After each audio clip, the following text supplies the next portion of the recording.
Hello and welcome to another video. It is 12:22 in the afternoon. So far it's Friday the 24th of October. I'm Stephen, this is Pamela. Hello! We are late today. I can't get my head with it today. I was training last night and I was working till 3 AM. The night before I was working till 5 AM. And I'm feeling the effects of having to work slightly later. The reason why I was working late is I was trying to catch up on editing. I was trying to catch up on other website stuff. Some other business stuff as well, replying to emails and replying to messages. Pamela has been running 100 mile an hour to do with the business in the last little while. We've got a lot of stuff to still catch up on. We have been sending emails back and forward to KYC. We've been sending emails back and forward to the new clothing supplier. We have to finalise logos, confirm logos, and then the order's going to go ahead and get done. So that is the plan. So first thing I'm going to show you is the last video we were talking about the mini Twitch. The mini Twitch stick has now been finished, and I must admit I have come in yesterday during the day and had a look at it, and I'm over the moon with it. I think the repair looks pretty good, and I have flexed the stick. Now bearing in mind that this stick is a 30 flex and I was able to flex the thing. The only thing I'm not really happy about is, as you can tell, where there is not necessarily a join, but it's where the resin finishes because I've taped it off. This is where the resin is finished off, just this line here and all the way around. So where the repair has happened is in this section here has been, it basically had a hole the size of my thumb. That's now gone, it's now been fixed. There is a JB weld and carbon fibre over the top of that. So it was left to set over 24 hours. And then the next day that I came in, I sanded it all back, got it nice and level where I wanted it to be. And then what happened after that was I sanded it back, and then I done the sleeve over the top of the blade. There was a small crack in the heel area just here. And what I ended up doing was I had to sand back the actual sock that was here and then level it out so that it was the same blended material between the toe and the heel, so that there wasn't a big lump on the shaft, so it didn't stick out further at the heel. So anyway, that has now been done. As we can see, it is more or less finished. There's nothing else that I really need to do. The finish on that one seems to be a lot better than the last one. The blade is now absolutely solid. You would have been able to see in the previous video that these parts were not talking to each other. There was a break right across here all the way around, and the actual shaft was opening up and the blade was opening up. It's now not opening up and it's now solid, so I'm quite happy with that one. It's due to go back to the customer today. Customer in question is actually on holiday and they're sending their dad in to pick up the stick. So anyway, that is one down and there's another couple to go. We started work on the goalie stick that was brought in a couple of weeks ago as well. I can only apologise, this one has taken a wee bit longer to get done due to the fact that we've had a lot on over the last little while. So there was a hole in this part of the stick here which has been backfilled. It will be, I don't really think I'm going to sand it down because it seems solid enough. It's just basically filled that hole. We then have a crack on the actual shaft itself, just here. You can feel it, hear it here. That has to be fixed, and believe it or not, we actually have a crack on the back of the actual paddle itself here. So I'm going to have a look at that today at some point. I'm going to have to take the tape off it. I'm going to have to try and devise a plan on a way to try and fix it. But I have other things I've got to do first. I have to have a conversation with Pam about a few things. So I'll come back and see you guys very, very soon. 3:12 in the afternoon so far. I'll just turn off the radio so we can actually not get done for copyright infringements. Today we have had quite a few sharpenings in and I'm not long off the machine. Been dealing with a couple of different things. There's an order came in from my team for socks, and I have quite a lot of skates that are here that have to be fixed and some things done to them. So we have Jamie Lamberton's skates here. His daughter Emma Lamberton's skates are here. Emma is a GB prospect or a GB women's player. So they are going back, they are all sharpened. We have one of the boys from the Flyers, Paul, his skates have been sharpened, they're ready to go back. We've got a set of steels that have to go back. We have Dylan Murray's skates from North Air Wild, and what's happened with his skate is the rivets have popped you can see that this one's going first, this one's then popped, and then this one's went. So the skate is actually talking to itself. So I'm going to have to re-rivet that skate. They have to be done for tomorrow. Going to get that done in a little minute or two, but first I need to go and eat because it's lunchtime and I need the brain capacity because I've literally been sitting on the machine the whole day sharpening. So another thing I've got is there was a pair of inline skates that came in, and they were obviously made for inlines, but I have a spare set of chassis from another set of skates, so I'm going to put them on, make them up as well, so that there's a spare pair of skates there if one of my kids need them or somebody else's kids need them, just in case, because you know that way that I would rather that someone got the use of the stuff that's sitting. The skates are in relatively good condition and the holders are brand new and the steels are brand new, so instead of just throwing them away, I'd rather that someone get a use out of them. The stick, Chris Wilson came in to pick up Ollie's stick. He was over the moon with it. He's away to give it a try tonight, I think, at training, and he'll let me know how it holds up. So hopefully it's one of the repairs that just lasts. Anyway, I'm going to go and get food and then I'll come back, and the next thing you'll see me recording is this getting fixed. So it's 4:42, I got sidetracked. It was another random flurry of sharpenings that came in there just now. So the skates that I was about to work on and record me working on, they are now gone. Emma came to pick up her skates, her dad's skates and Dylan's skate. So the reason why I say skate, because he only gave me one. So basically what had to happen with Dylan's skates is the 4 back steel rivets had came loose. They had to be replaced, and one copper had to be replaced and the other copper had to be resplayed because it was ready to come out. So that's him now all sorted, going back to being 100 mile an hour lightning quick skater, due to the fact that obviously I've done the repair on it. I'll take the credit in that one. I take the credit in the fact that I sharpened his skates. That's why he's such a good player. But anyway, right, that was sarcasm obviously. So the next thing I've been working on is these skates here that were sitting. I went to go and put the holder on them, and I noticed that the holder, it looks as if they'd be skating uphill, so they'd be toe up. So in my wisdom, I had a couple of 2mm lifts left, or 3mm lifts for another size. They're actually for a size 9, but I managed to cut them down, and I've made a lift so that I can put underneath the actual heel. So they call it a shim, a lift, I call it lifts. So we've got a lift that we're going to put in under the heel to make sure that the skate sits in the correct position so someone can get use of them. So that's the plan next. I'm going to get that done. I'm not going to time lapse it, but I will talk you through what I'm doing. So like I say, what I'm going to do is I'm going to try and do this one-handed as always. Right, so I really need to get one of the hats with the mounts on it so I can do it from a POV point of view. Right, so there we go. That lift is going to sit there. I'm going to drill the holes through so that they go through the actual plastic itself, and then I'm going to rivet them onto the actual skate. Once I do that, then that skate is then going to be in the correct position, or as close to the correct position as possible, which means that it'll be sitting in a correct position so that the holder doesn't sit like that uphill, it sits more neutral. So that is the plan. That's my plan of action. So I'm going to go and do that.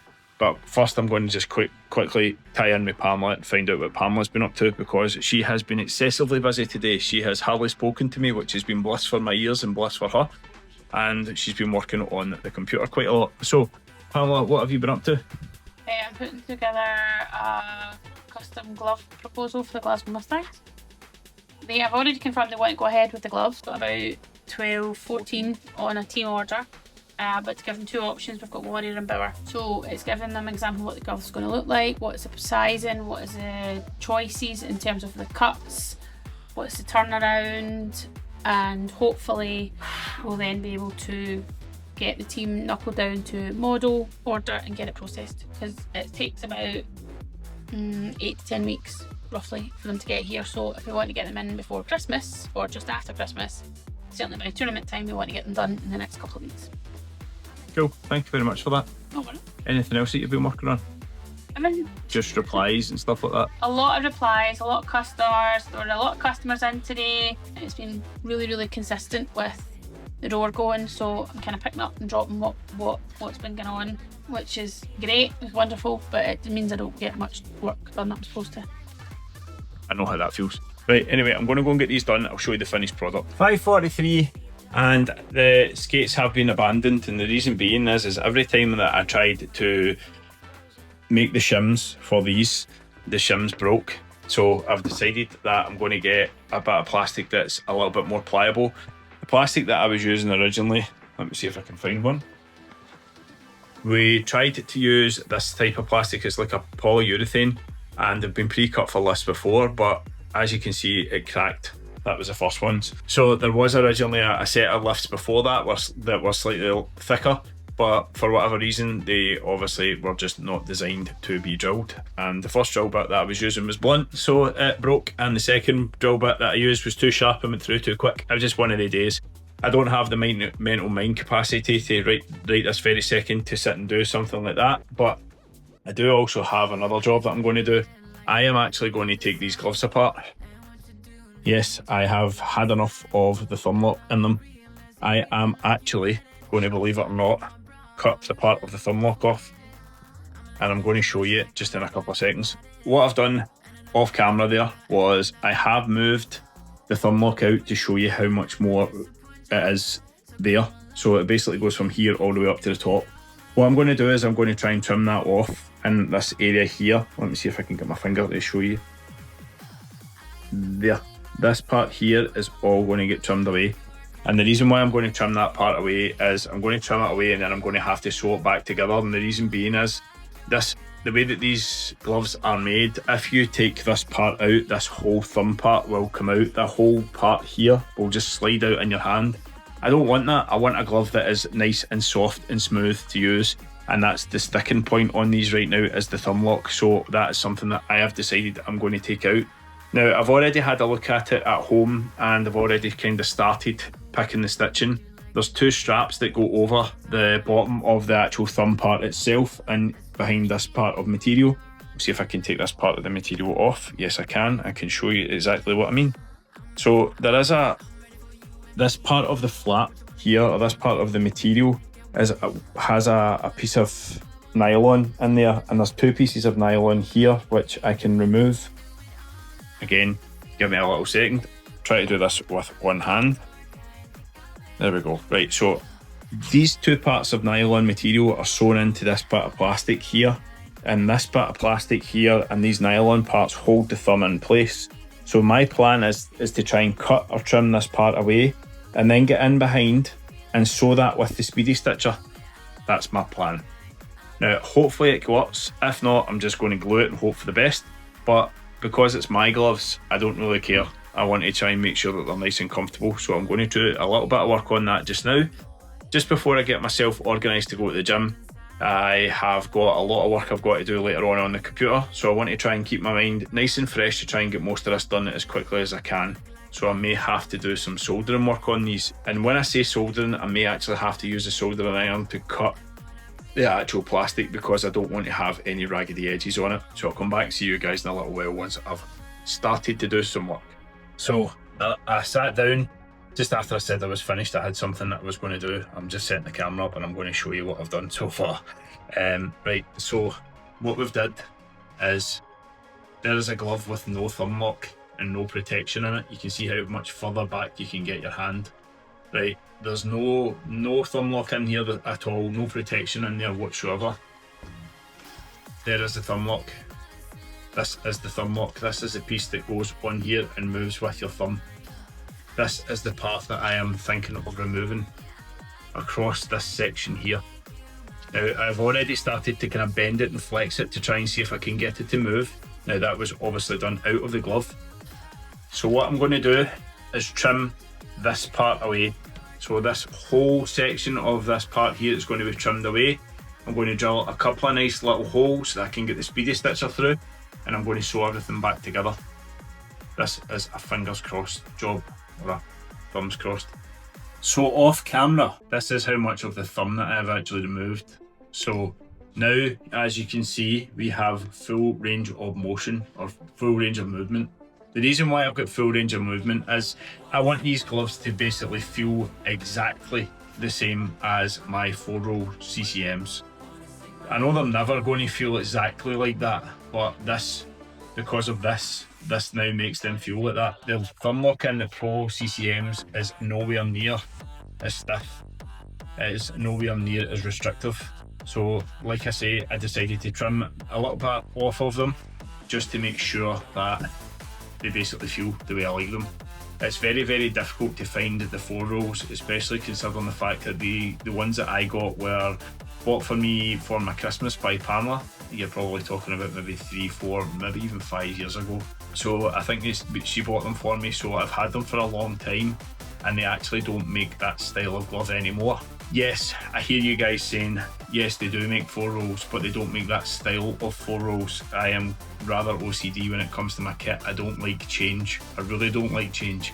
Stick wise, I really don't like stick changes, so I usually try and use the same thing over and over and over and over again till it goes. But I have been experimenting with different sticks and different flexes in the last little while, because again, it's becoming very, very difficult to get anything that I can use. So I have even tried using the P92 or a W03, you could call it. I have been using these just to try and see if I can get on with them. I did use them for a little while in juniors, and then I moved back to PO2 or the PO5 or whatever you want to call it, the Listrum. The W05 I used to use as well because that was very, very similar, but it was a little bit straighter. But the lie on that one is way, way, way off. It's just a very, very straight blade with a kind of strange bump part halfway up the blade, which throws the lie off for me. Anyway, I'm going to try and see if I can get on with these gloves, get them done as quickly as I can, get them all sewn back together. There's not really that much sewing that has to be done to these gloves, if I'm honest. It's just a small bit of stitching. But the thumb has been taken out of this glove, and it now is more or less the way that I wanted it from the factory. Nice and open hand, I'm holding my stick, and nothing to restrict my movement anymore. I just felt personally that the thumb lock had a little bit of a restriction in the movement in my wrist because it is so rigid. I understand why it's there. I know 100% why it's there, to make sure that you don't hyperextend your thumb or break anything. But at this stage in the career that I have, I'm not playing it professional, I'm playing it rec. And well, if I got hurt, I got hurt. But at the same point, this is how my other gloves feel. So I'm trying to just make the gloves feel exactly the same. So first unlock has been put in place. It is sewn in here with some red stitching. What I am now going to do is there's a little hood that comes with them. I'm going to try and put that back over this part here to try and hide all of the other stitching to make it look as factory as possible. So there we go. It didn't really take that long to do. More or less, both of the gloves have been stitched and sewn back in this position here. It's now a shortened thumb lock.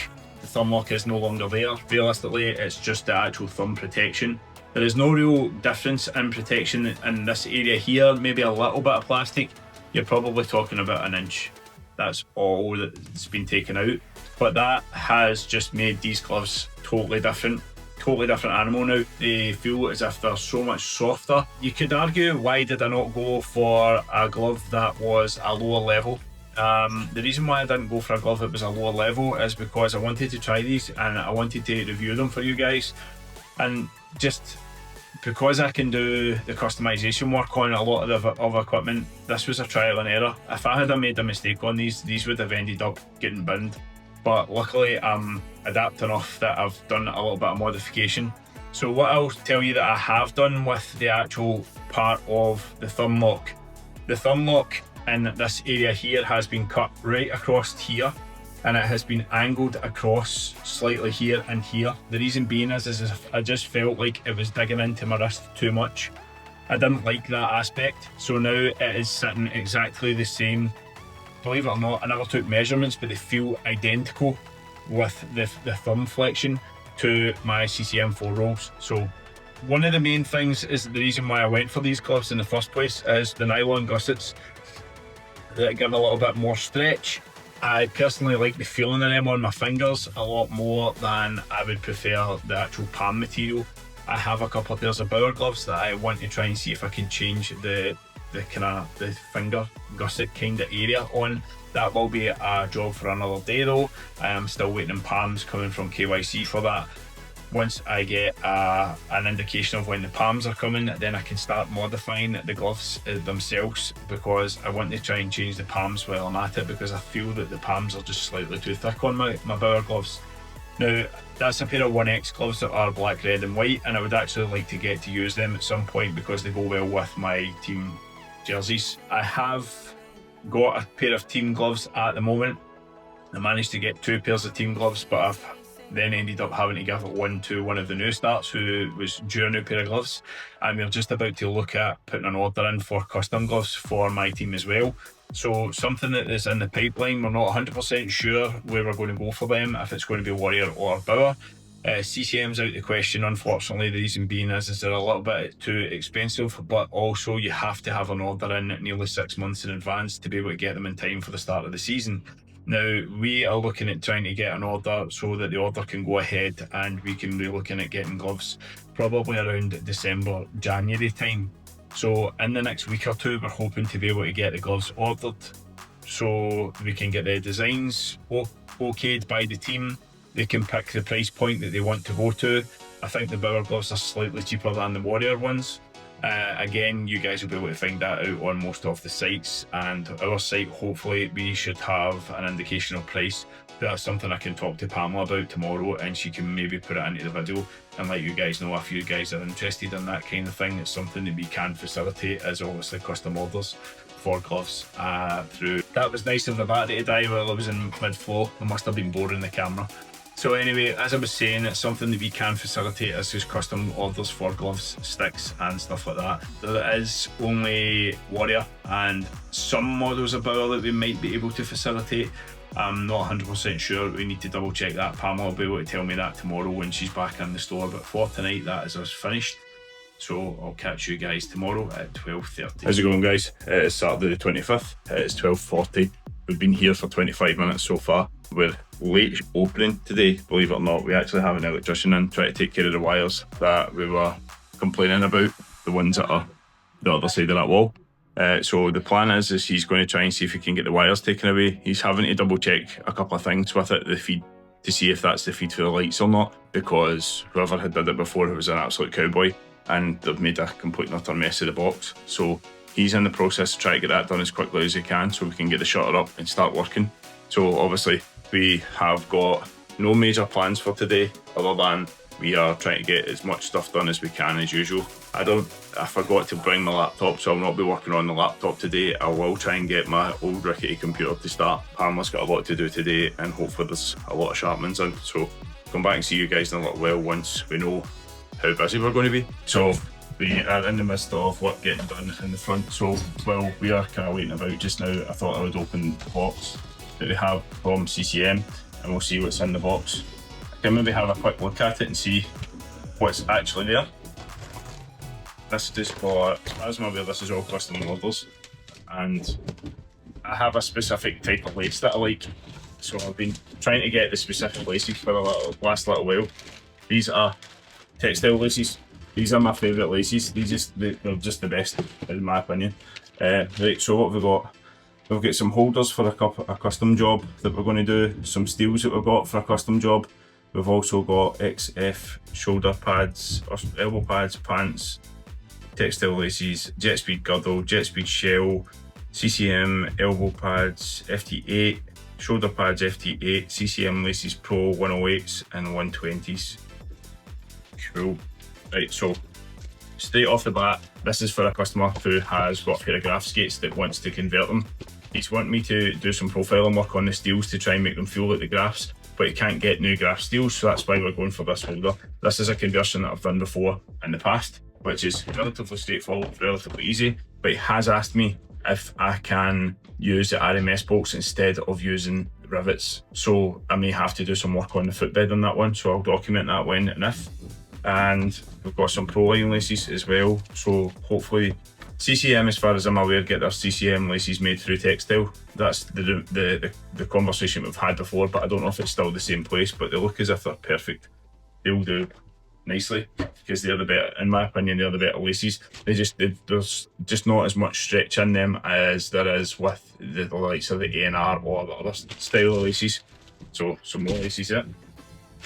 So what we've got here, we have CCM Tax elbow pads with the D30 foam. We have the FD8 shoulder pads. They look really nice and lightweight. A shame I don't wear any. Right, so next up we have the girdle. That is again nice and lightweight. I quite like that myself, but there's just so many adjustment features on it that I prefer just having a standard girdle, the one like the Warrior one that I wear. But I did have this for like 5 minutes, and then someone else got it because there was a problem in an order. So a customer ended up taking mine, and I ended up going for the Warrior one because we got two in at the same time for two different people. So here we have the FD8 elbow pads. They are really nice as well. Really lots of protection in them. Nice slash guard on them as well. We've got a girdle shell, which is fine, which also comes with a +1 at the waist, which means you can drop it down, make it fit, make it a wee bit longer. And we have a pair of XF pants. They're really nice. I like these. I need to try and see if I can get a set for myself. My girdle has actually started to fall apart after 2 seasons, and the reason why it started to fall apart is basically it's just I'm finding that the protection in it is not enough.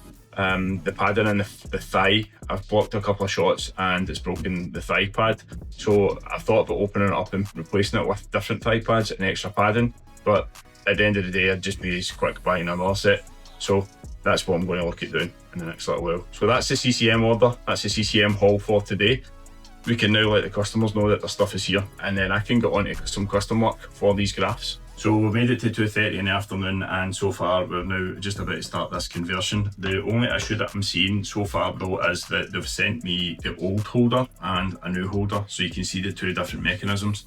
Mechanism is different on this one and that one. That's the old style, this is the new style. Doesn't really make much of a difference. The skate is still going to sit at exactly the same pitch and everything, so but the only thing is like you can see it's slightly wider on the new skate at the back than it is on the old one. And obviously they now have these different things in them. This is the old one and this is a new one as well. So anyway, I'm going to get myself set up, organised and see if I can get this done.